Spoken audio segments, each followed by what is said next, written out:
Hello everyone, I'm Victor, and I want to thank you sincerely for your interest in our presentations today. I'm going to expand on the topic of how to develop JavaScript software more efficiently. For this, I'm going to focus exclusively on a tool named TypeScript. Before we begin, I'm curious, how many of you have heard of or have used TypeScript so far? Wow, a lot more than I expected, and I hope that you are able to apply it in action because it really helps us solve a fundamental problem.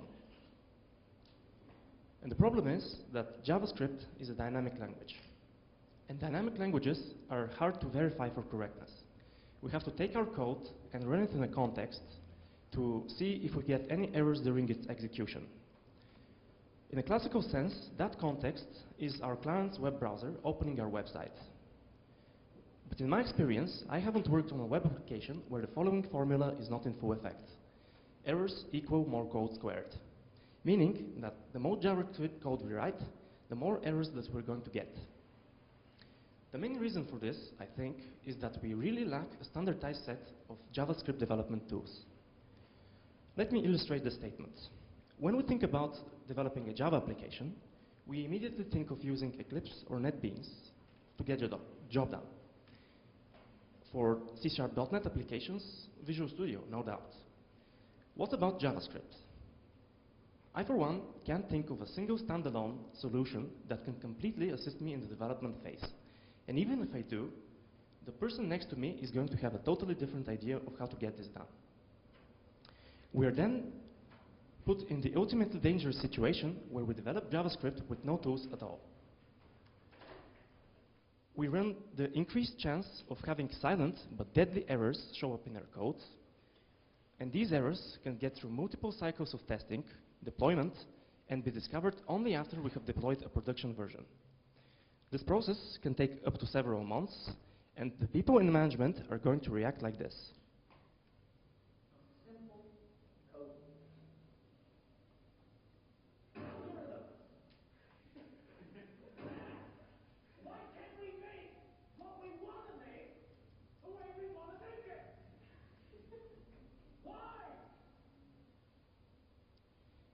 Because we haven't sought a solution. I'm a bit at a disadvantage here because Andre already showed us many valid solutions in the previous presentation, and he also mentioned that TypeScript might be one of them. Because what we need is, I think, compiled JavaScript. What better than to have the machine responsible for evaluating and executing our code to first analyze and check its validity before we even consider going to our browser to see if everything's working. So, what is TypeScript? TypeScript is Microsoft's solution to large-scale JavaScript development. It's a compiled language whose syntax is entirely based on JavaScript and builds up on it with additional constructions. It's free, it's open source, and it can be used to script against any browser.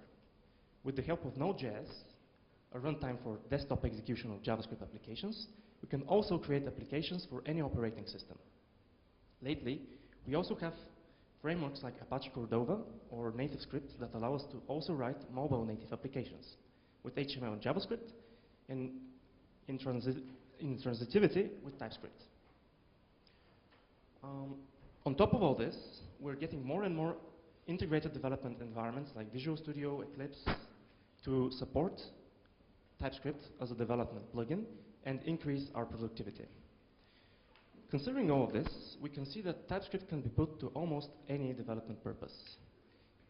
However, it can be put to the wrong purpose as well. My first encounter with the tool was just that, wrong. About 3 years ago, in the project I was working on, we had a dream. We wanted to use object-oriented design patterns in our front end to reduce code repetition. We did a brief research and discovered a newly released TypeScript language, which had the ability to turn class-like syntax, like the one we're seeing, into working JavaScript code. Sadly, we weren't given the opportunity to use the TypeScript compiler itself, so we decided to do the next best thing, which was to start translating the output manually. The problem with what we've got is that for us, it was unreadable, and unmaintainable. You can imagine how many more errors we started having when one of these expressions wasn't written exactly as it should have been. In the end, I thought that TypeScript did us more harm than help. So, why are we here today? And why am I claiming that TypeScript can indeed help us? Because I realized I had missed the point. TypeScript is a tool that has to completely replace writing standard JavaScript. And it does so with the concept hidden in its name, types. With types, we get static typing that we have in other languages, which gives us compile time warnings that expose errors as soon as we write them. As I also mentioned, TypeScript and JavaScript have entirely compatible syntax between each other, so we can migrate all of our existing JavaScript files today and start adding types with little to no overhead. The other most important thing is that we get the concept of interfaces and classes, so we can actually implement object-oriented design patterns in our front end more easily. And we shouldn't care that the output we saw is unreadable in some cases, because this is the only implementation possible in ECMAScript 5. But in ECMAScript 6, the syntax for classes in JavaScript and TypeScript is going to be exactly alike. Which brings us to the last point. The TypeScript compiler gives us the promise that we can change the compilation level for the ECMAScript standard at any time.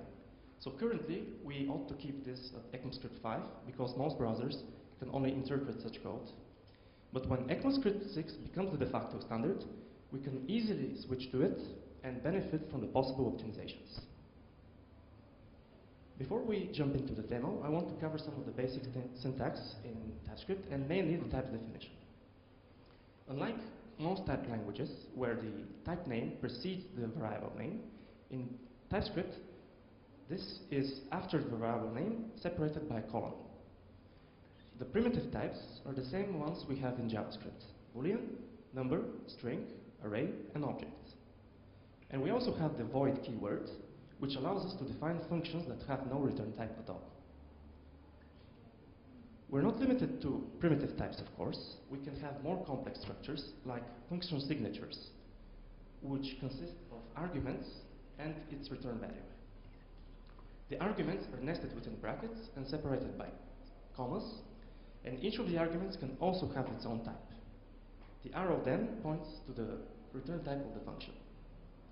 Next up, we have structural definitions, which we can define as giving an object its shape of properties that it's going to have. This is especially useful in cases where we want to have an object that's going to consist of multiple options that our functions are going to use. And as you can see in the example, we have misspelled the property, and the compiler is going to give us a warning about this. Lastly, we have all built-in JavaScript objects, and any classes that we have defined also represented as types. So the TypeScript compiler is actually going to give us all the API for date objects and regular expressions, and we won't have to go read on the documentation online. But the most interesting and curious type of all types in TypeScript is the anytype.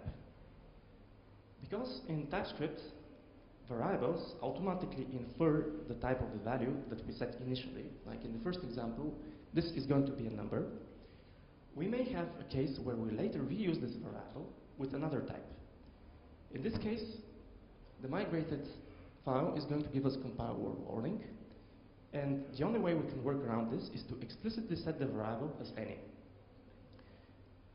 As we can see, it then starts behaving like a normal JavaScript variable. But the interesting part here is that not only we can set any type of value to this variable, we can also give it as any other type that is expected in the system. So in the second example, we can see that we have a function that expects a string, but we can force it to get a number. There are quite a few more constructions in the TypeScript language that have been built upon the JavaScript syntax, but we're not going to cover them all in depth. It's interesting that most of them are actually planned ECMAScript 6 features like fat arrow functions and classes. So let's start with the demonstration. The first one is, I think, the most important one. It's about how to take an existing JavaScript application and turn it into a TypeScript compiled application. To make things more interesting, I decided to make this demonstration not in Visual Studio, but in the Eclipse development environment. So I have already opened it. The first two things we have to do, because unlike in Visual Studio, not everything is set up ahead of time, we have to install Node.js on our machine where we're going to develop, because the JavaScript compiler requires it as a runtime. Once we have this done, I already have it, apparently, we can go to the Eclipse marketplace and search for the TypeScript plugin.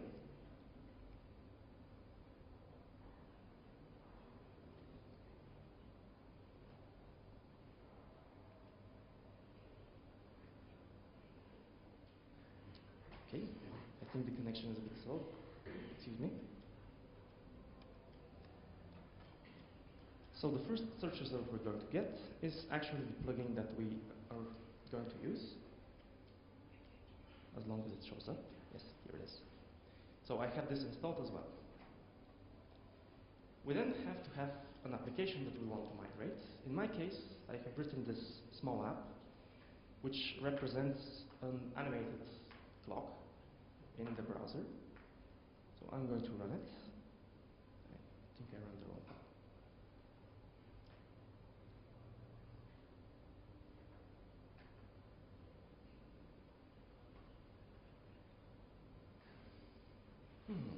Perfect.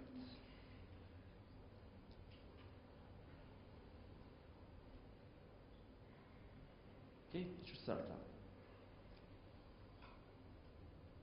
So, here's the clock.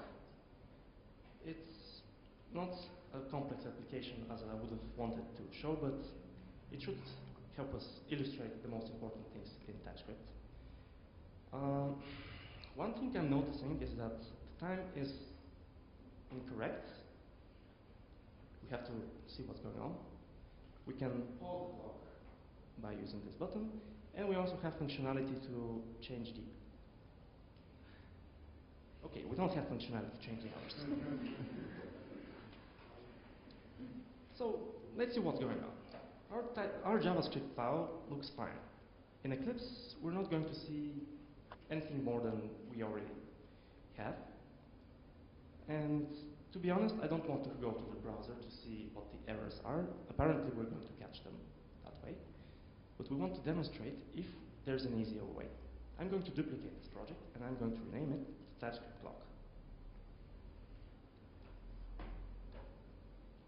One more step that I need to do in Eclipse is to enable the TypeScript builder, because it's not a built-in feature in the development environment. I can then go to the JavaScript resource and rename it to change the extension to TS for TypeScript. You may notice that we get another JavaScript file inside, because the compiler automatically compiles the new TypeScript file and outputs the necessary JavaScript. So it's the same as the one we had so far. And let's open the TypeScript file, because that's where the fun starts. We can immediately see that we're already having some kinds of errors shown in the development environment, and we're going to go one by one to see what they are. So at the bottom here, in Eclipse, we can see that the first one is that we cannot find the named owner. Many of you, I presume, already know that this is the jQuery function, and the thing is that TypeScript does not know about jQuery because it's a third-party library. TypeScript only knows about the built-in objects in JavaScript. So to tell TypeScript to recognize it, we have definition files into the system that we can use to remove this error. So I'm going to import a definition file for the whole jQuery library, and it's going to tell the compiler what exactly jQuery has to offer.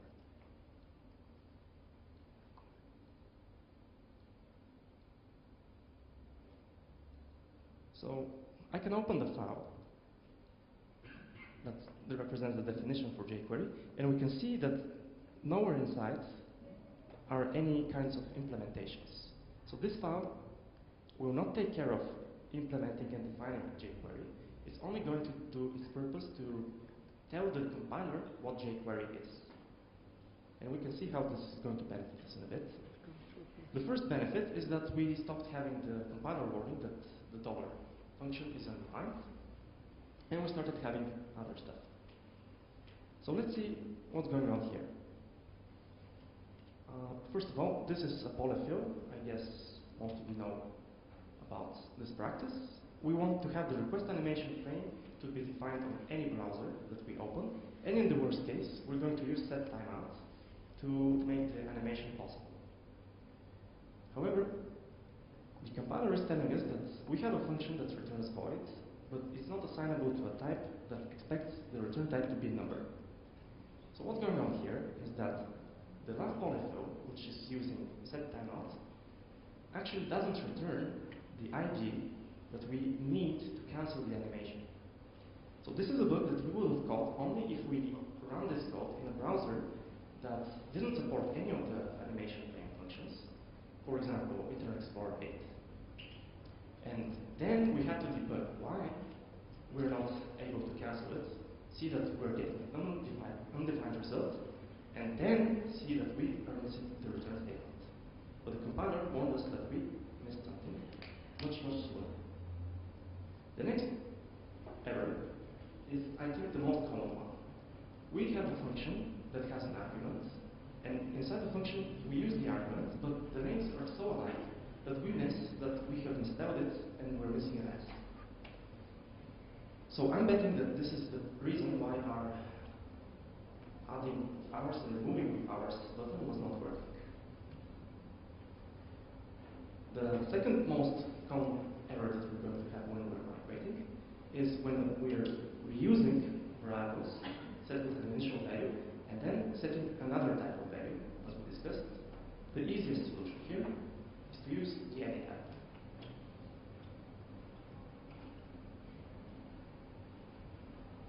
However, this is also dangerous because from here on, this variable is not going to behave the way it should be. It's going to be dynamic again.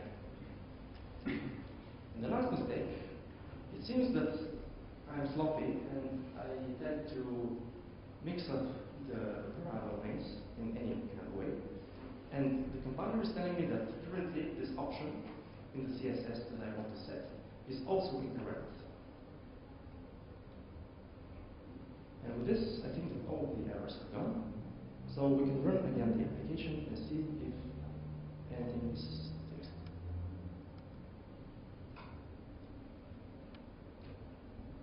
Okay, I have to clear a cache. So we can see that we're showing the correct time.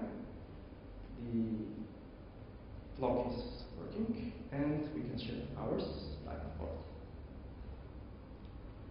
Before we end though, there's one more thing that we can do.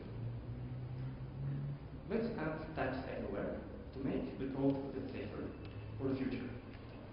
So here we have a few jQuery objects. We can define them like this. This one is a number.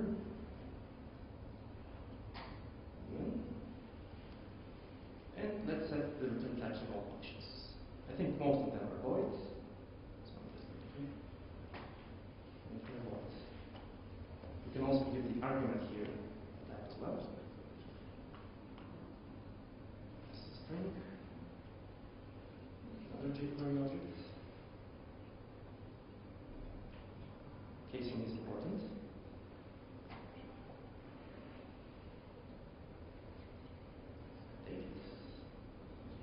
So do you want to leave this as any type, or do you want me to remove this? Let's remove it. I am personally not a fan of the any. I only use it as a shortcut in some situations. So let's treat it as a number. And I'm actually going to put this inline at the place where it is used.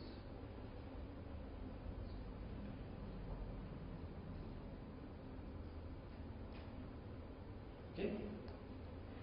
And we got one more error. It seems that I'm expecting that the setType function shouldn't return anything, but I had some kind of return. Maybe I was debugging and I needed to see what this type was, and forgot to remove it. But to check if I'm correct, I can find all references of this function, and see that indeed, nowhere do we have an assignment of its return tag. So we can treat it as a void function, safely, and remove this return statement. Before we end, let's see that everything is working correctly one last time. Checking yours is okay, awesome is okay. Great. So, to make a quick recap of what we did, in order to use TypeScript for our development, we first had to install the plugin in Eclipse and in Node.js for a time. If you were using Visual Studio 2015, for example, this step is optional because this is already built in. We then changed all the JavaScript files to TypeScript ones. In my case, I only have one. In a real case scenario, we're going to have much more. And the tricky part when we're changing it is that we want to first change the JavaScript files that have no other dependencies to other JavaScript files. And then build from that point on until all the JavaScript files have been changed. The next step that we have to do is to add definition files for all the third-party libraries that we use. Just want to quickly show here that this is the homepage of the Definitely Type project. It contains many, many definitions for all the third-party libraries. So this is a good starting point for searching before implementing them ourselves, because this may take a lot more time. We then fixed the variables that were used incorrectly, mistyped, or used with multiple times, called all invalid function calls, and properties in objects that were misspelled as well. And we lastly added tags everywhere to make the code safer in the long run. The next demo is going to build upon this application with more of the advanced constructs in TypeScript to see how they can help us reuse and structure our code logic a bit better. So what is going to happen if I receive the following requirements? My boss wants me to have a second clock that's going to show another time zone for their client. Okay, well, I'm going to try my luck. Open the HTML, copy paste it, and see what happens. Great. I have two clocks. And let's see if I can set the time zone separately. Nope. Let's see if I can pause. Okay. At least I can pause, but it pauses not. This is a bit inconvenient. And the reason for this is that the code for this widget was written as a logo implementation. So if I want to reuse it, I have to refactor the code. The best way to do this in TypeScript is to use classes. So in this file, I'm going to start implementing a class named clock and migrate all the logo variables that we had into it.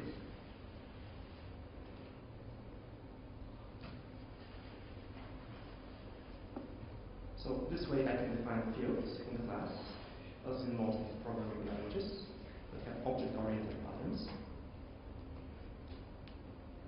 I can also not write the public keywords, because by default it's going to be public. So just take care of all the behavioral variables. But this class is not going to contain only data. We want it to have some kind of behavior. Therefore, we need to migrate the functions as well. The first thing we notice is that inside the class, we have the field active, but when we migrated the function, it tells us that it's not okay with that. The reason for this is that the TypeScript compiler insists on using this keyword in all the method implementations. So we have to add it everywhere that we have. Okay, this is going to need this as well.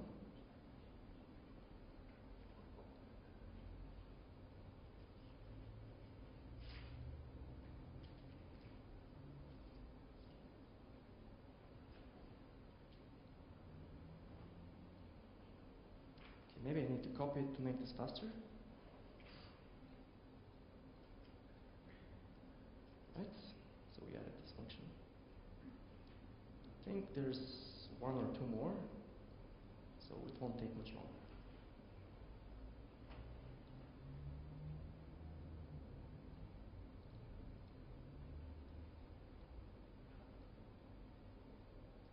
Alright, I think that's it. We now have a class that can contain all these properties that we had and all these functions. And hopefully we can reuse it for the second block. Actually, we're going to need one more method that we are going to define, which is going to start the animation, because currently the animation was started as soon as the JavaScript file was finished evaluating.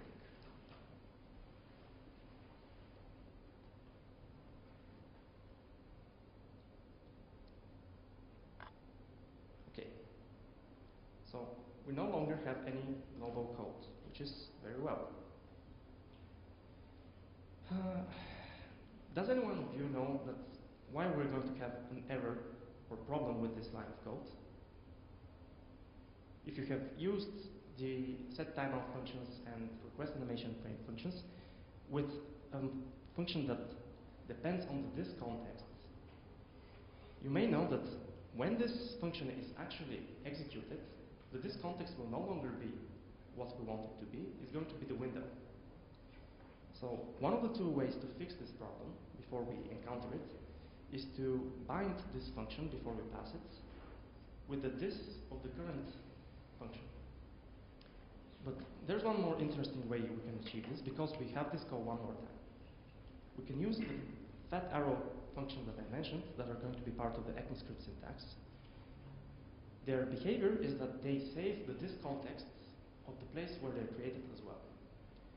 The interesting bit here is how is this being implemented in ECMAScript 5 before this even happens in ECMAScript 6. We can go to the code that is generated and see.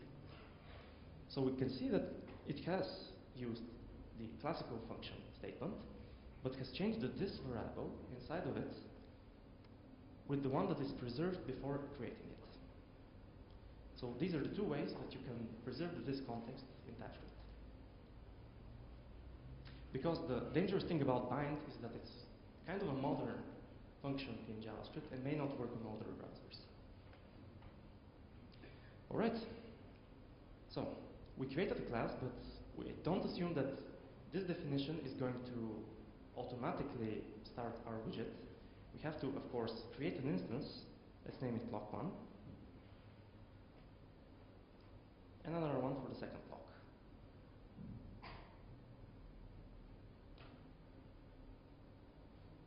And then we have to also tell each of these blocks to start.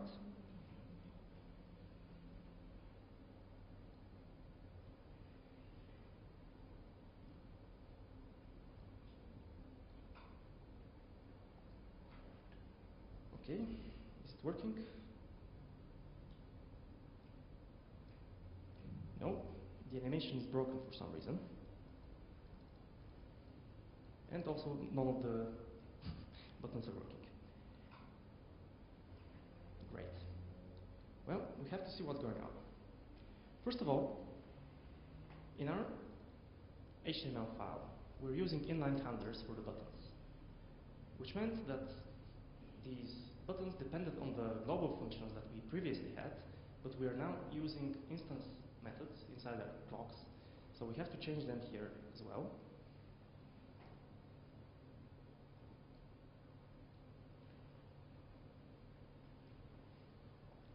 Copy again.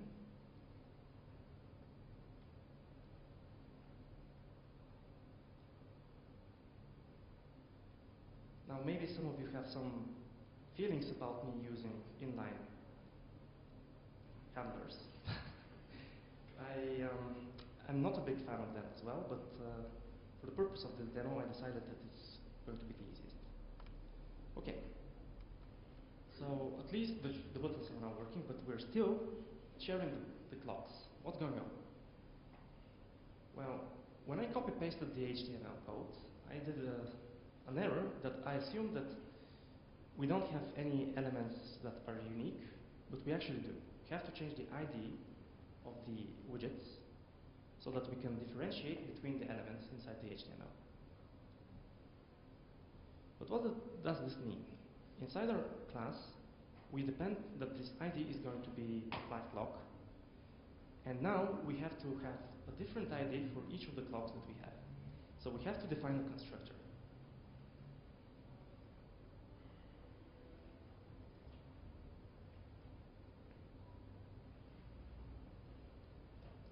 And we're going to initialize the roots. And here I'm tempted to use one of the features that's going to be in ECMAScript 6 as well, is string interpolation. Instead of writing our quoted text, I can use this accent symbol to open a string interpolation expression, and inside write a string as I should. So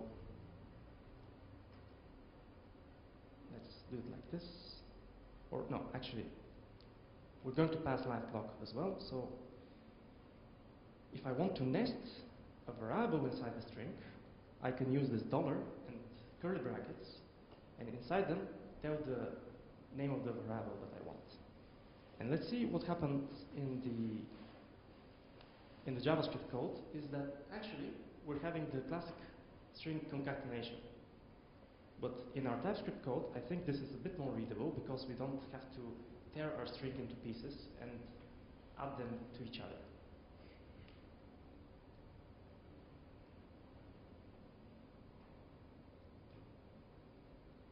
So I can do this here as well. Let me just copy it. And I need to nest this sub-selector.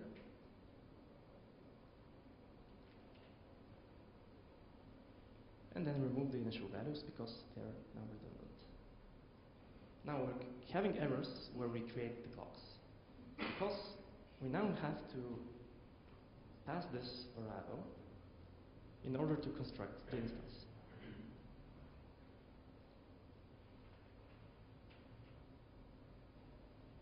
I'm a bit concerned that my seconds arrow is not moving, but you can see this in a bit.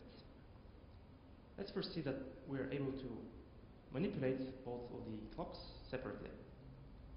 So now we can see that we are only changing time for the first one, and here we're changing the time for the second one. However, let me try this. I'm going to use fat arrow function in both places and see if this helps.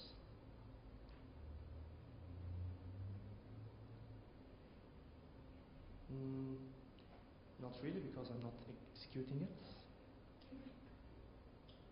Okay, still nothing. Great. Well, we have to go back to old school. Open the application in our browser and see what's going on. So I'm going to put a breakpoint here and see if we're entering it. And the answer is no. So probably there's something wrong here.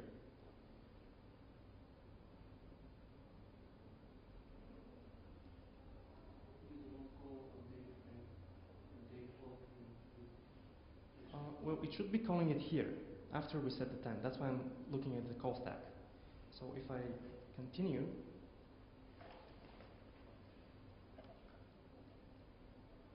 and it stops. Very strange.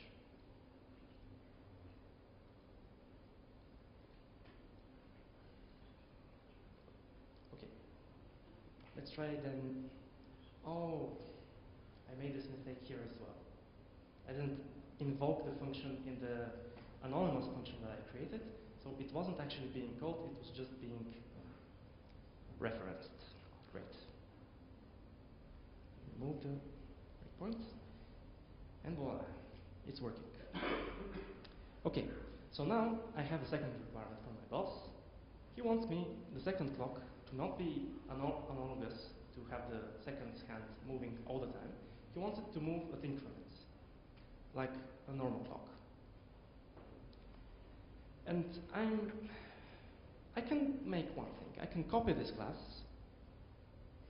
paste it, and do the necessary changes that are going to make it possible. However, I want to use object-oriented code here, so I'm going to only extract the logic responsible for creating the seconds and override it in the child class. So the logic I'm looking for is this expression. I'm going to replace it with another method that is not yet defined. For example, getSeconds. And for this method, I'm going to need an access to the current date instance that we have defined here. I can then proceed to define it as a protected method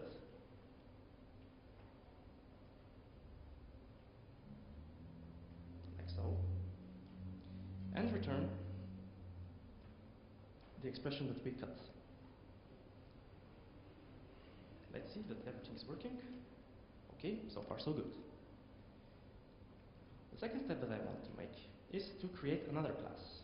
Let's call it stepClock, which is going to extend on the first one. And the only thing that I need to do here is to copy this definition and to make it act like a normal clock, I'm going to round it down to the lower boundary without decimals of the original function by invoking it through the super keyword, getSeconds. And all that I need to do now is to change the construction of the second clock to invoke the second type. And here it is, working like a charm. I'm a bit concerned though that all of my logic is still contained in one file. I want to break it up a bit. And I think we have some time to do this as well. So suppose that I want to create a file that is going to be responsible for the application level of this application. So I can create a new TypeScript file and use a namespace called, for example, application. Inside the namespace, I want to have exactly this logic. The construction of both clocks and their start.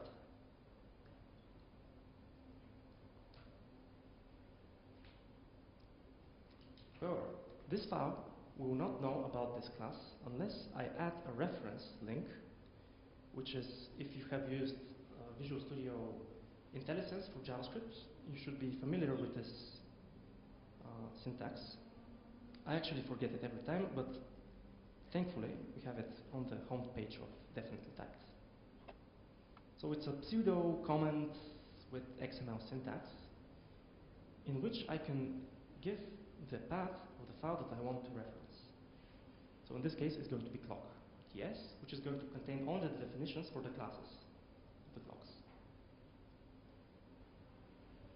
However, now my application is broken because in the HTML file, we're only referencing the original JavaScript file. And the application is in a separate file. What we can do is we can add another reference here to the compiled file for the application, or we can tell the compiler that we want to have all of the sources generated into one single file. To do this in Eclipse, we can tinker in the settings for the project, and in the output file name, if we write the correct folder, I think this was the correct slash.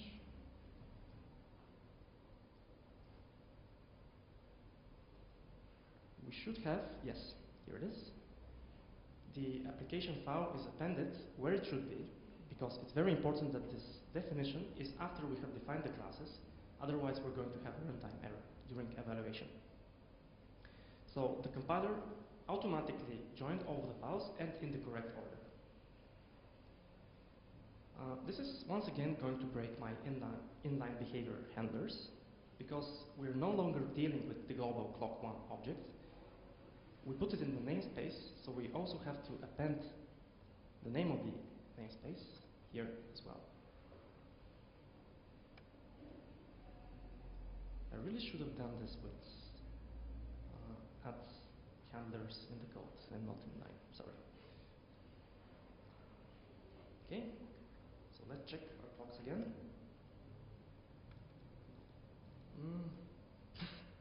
Not there. Okay.